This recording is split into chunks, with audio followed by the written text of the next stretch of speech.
खबर शामिल करते हैं सक्खर से हमारे नुमाइंदे अजीज़ अहमद की रिपोर्ट।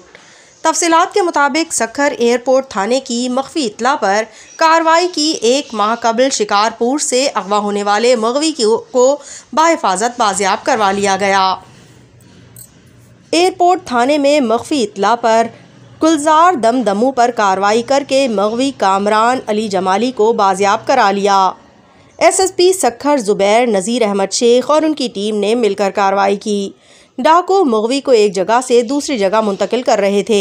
पुलिस ने मगवी इत्तला पर कार्रवाई करके बाजियाब करवा लिया।